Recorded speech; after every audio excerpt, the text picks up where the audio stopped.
Olá, voltei, eu e os meus dentes e os meus mini acessórios. Meus mini acessórios. Ai, tudo bijuteria, viu, gente? E os meus anéis. Eu adoro esse brinco aqui de rosa. É uma rosinha no formato de coração, ó. Eu gosto desses brincos. E vamos lá. Continuando com a leitura do livro Princípios de Economia. Princípios de Economia, quinta edição, dos professores Carlos Roberto Martins Passos e Otto Logano. Quinta edição, tá, gente? Esse livro já tá na 7ª. Uma hora eu chego lá na 7ª. Até lá já vai estar na 8ª, 9ª edição. Mas vamos lá. Lembrando que eu estou lendo a parte 1, Introdução aos Problemas Econômicos, capítulo 2, Questões Econômicas Fundamentais decorrentes do problema da escassez e de necessidade de escolha. Número 2. A curva de possibilidade de produção. Uma ilustração do problema da escassez e da escolha. Hoje eu vou ler o 2.3.1. Novamente, o custo de oportunidade. E o 2.3.2. Custos de oportunidade crescentes. Tá? Só um momentinho. Eu tô gripada, viu, gente? É um resfriado, um leve resfriado.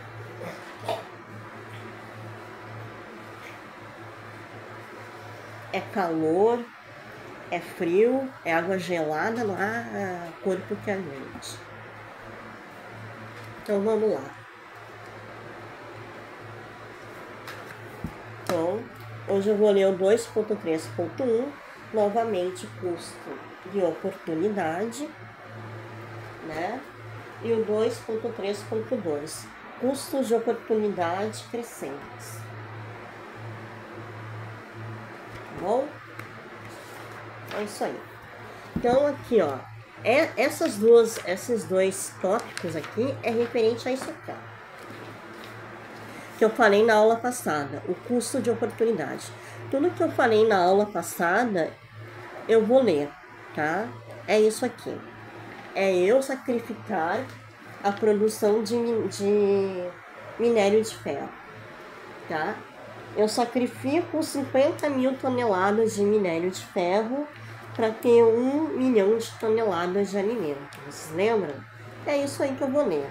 Eu sacrifico 200 mil toneladas de minério de ferro para ter 4 milhões de toneladas de alimentos. Então, tudo que eu falei disso aqui, no curso de oportunidade, eu vou ler. Tá? Então, eu vou ler, porque quem acompanhou vai entender. Tá? Então, vamos lá. 2.3.1. Novamente, o custo de oportunidade. Lembrando que eu tenho que sacrificar algo por outra coisa melhor. Tá? Na situação de pleno emprego, a gente sabe, eu vou fazer um comentário aqui, né? Em questão de emprego, né? O futuro é a tecnologia reinar, né? No mundo e não ter mais esse pleno emprego, né? O futuro é as pessoas não terem mais trabalho, né? O futuro é as máquinas, né? A tecnologia, os robôs. Claro que é a passos lentos, mas esse é o futuro. Então, a tendência é ter mais tecnologia e menos emprego, né? Então, ainda é considerado pleno emprego, tá? Ainda tem emprego para as pessoas. Mas o futuro é diminuir o emprego e ter mais tecnologia, mesmo que seja a passos lentos, tá? As pessoas querem lazer, querem descansar e quem vai trabalhar serão as máquinas, né? Então vamos lá. Na situação de pleno emprego, para se produzir mais alimentos, devemos desistir de uma determinada quantidade de minério, a fim de liberar recursos utilizados na produção de minério para a produção de alimentos. Estamos novamente às voltas com o conceito de custo de oportunidade. Nesse caso, o custo de quantidades adicionais de alimentos pode ser expresso em termos da quantidade sacrificada de minério. Se, por exemplo, a economia estiver... Deixa eu arrumar aqui para não acontecer como foi semana passada. Se, por exemplo, a economia estiver operando no ponto C, com uma produção de 350 mil toneladas de minério e 2 milhões de toneladas de alimentos, e a sociedade decidir passar para o ponto D, de Dinamarca, qual será o custo de oportunidade do alimento? O custo de oportunidade será dado pelas 150 mil toneladas de minério que a economia deixará de produzir para que se produza 1 milhão de toneladas a mais de alimentos. Tá? Agora a gente vai para o 2.3.2. Custos de oportunidade crescentes. Continuando o raciocínio. O fenômeno dos custos crescentes verifica-se quando, para obter as mesmas quantidades adicionais de um bem, a sociedade deve sacrificar quantidades cada vez maiores de outro bem. De acordo com o nosso exemplo, a produção do primeiro 1 milhão de toneladas de alimentos custa 50 mil toneladas de minério, que é a quantidade desse bem que terá de ser sacrificada, com a economia passando do ponto A para o ponto B da curva de possibilidades de produção.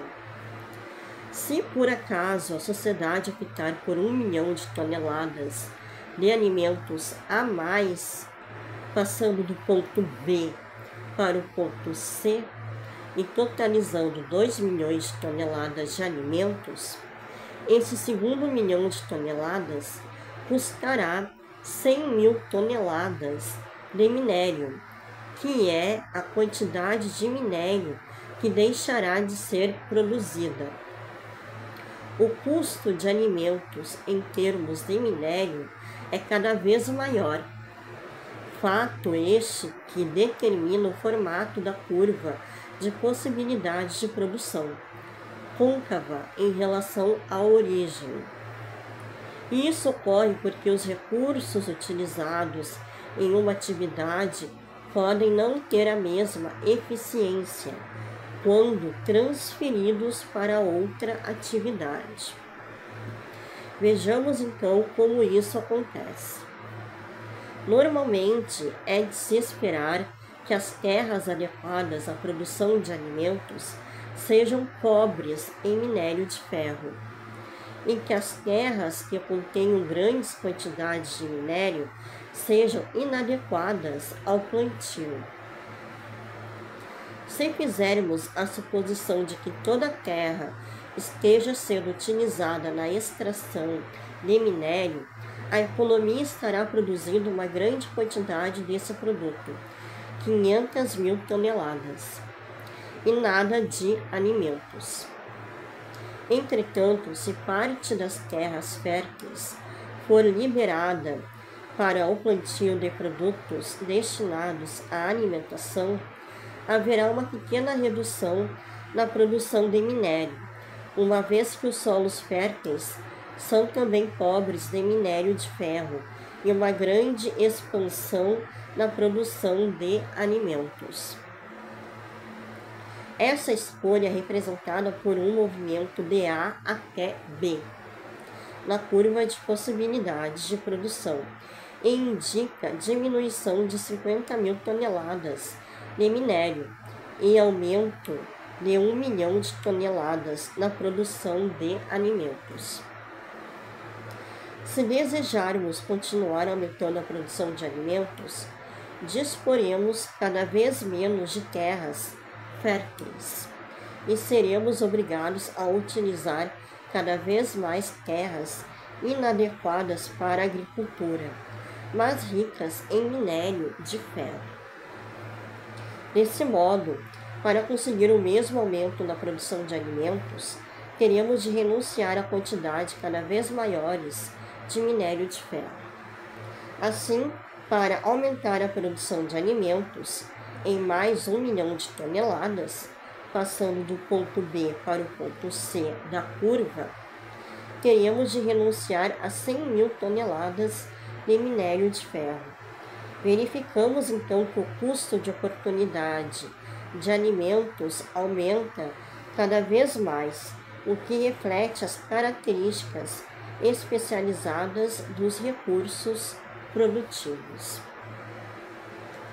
Tá? Claro que tem a tecnologia, né, das sementes modificadas que os professores colocaram. Eu falei de tratores de alta tecnologia que podem adubar a terra, né, podem fazer a colheita também. Tem drone também, hoje se usa drone para agricultura. Tá? Hoje a tecnologia está muito avançada. Aqui é um exemplo bem simples, tá?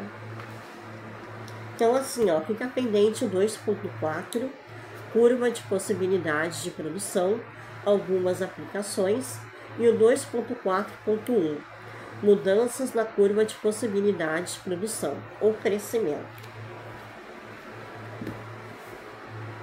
Tá? Fica pendente.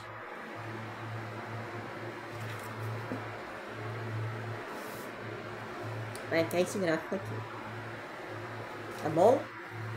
Então é isso aí, meu povo. Se não houver nenhum imprevisto, eu volto semana que vem, tá? E tchauzinho!